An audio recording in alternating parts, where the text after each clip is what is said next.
Are you fucking kidding me?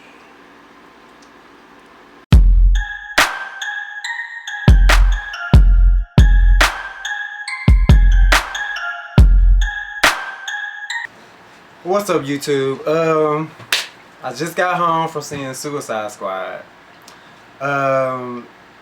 This is like gonna be like kind of like a reaction review, I guess. I don't know, but you know, when I first heard about, you know, the movie and stuff, you know, the main people that I wanted to see was Harley and the Joker. And then recently reviews came out and it was like, you know, the Joker's, you know, only in it for like 3 or 4 minutes, and you know, everybody was giving it like bad reviews. You know, I didn't read none of the reviews, but like I was seeing what people was tweeting on my timeline, and so I was like, okay, well, you know, I'm not gonna go in with a negative mindset and expect the movie to be just trash, or expect it to be, you know, all out just, you know,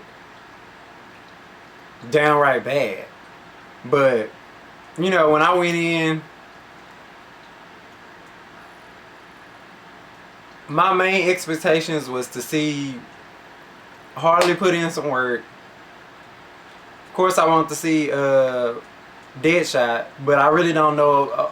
I really don't know about Deadshot that much. I really don't know about Killer Croc that much. Diablo, Enchantress, Kitana, Boomerang, Slipknot. Like, I don't know about those characters that much because I've never really been into like DC like that. Besides, you know, watching Batman, the animated series, watching Batman movies, Superman movies. But, you know, I've always had a attraction or a connection to Harley and the Joker.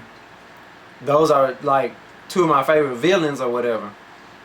But I went, you know, the movie started, it didn't have no, you know, like a Marvel intro to where, you know, the pages are flipping out and stuff.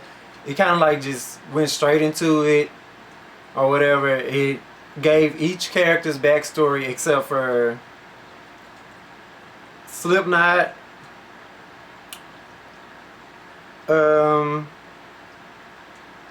Boomerang, Kitana,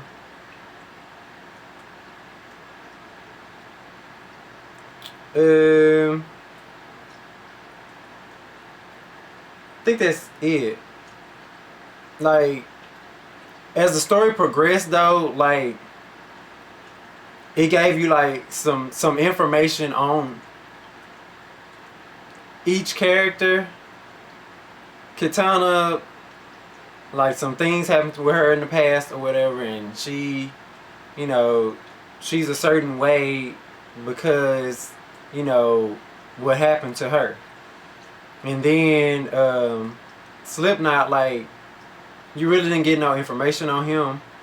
Boomerang, I believe, you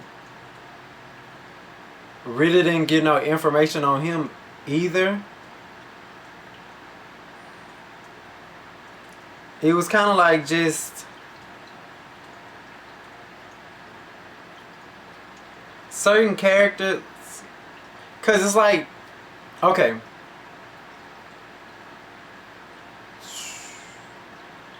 the lady that did the group or whatever chose the, you know, the squad or what that she wanted to have.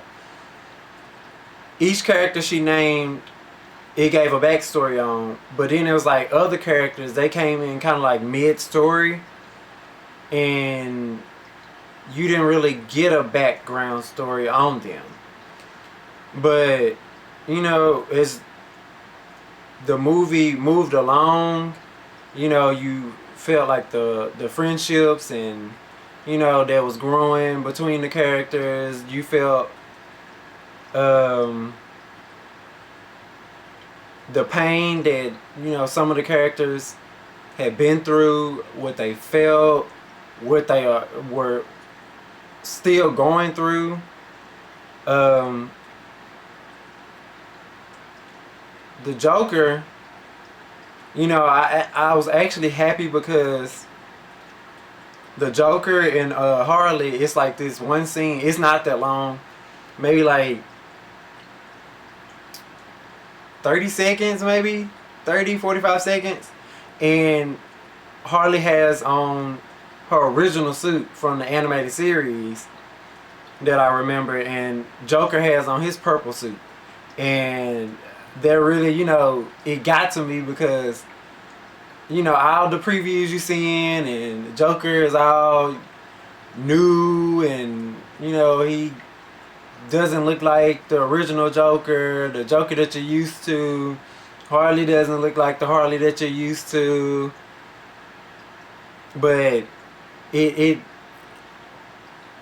it kind of gave you the Mad Love scenario from, well, it was a comic, and it was an episode on the original series or whatever. I believe they have like a animated short or something to it also, but you know, it gives you her background story about how, you know, she was a psychiatrist and she was supposed to be helping the Joker, but, you know, the Joker is so,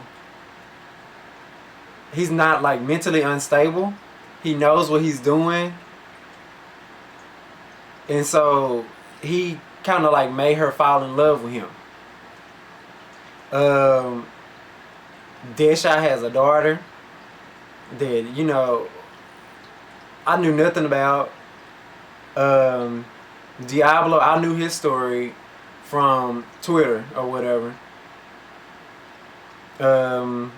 Enchantress, never heard of her, really, like, seriously never heard of her.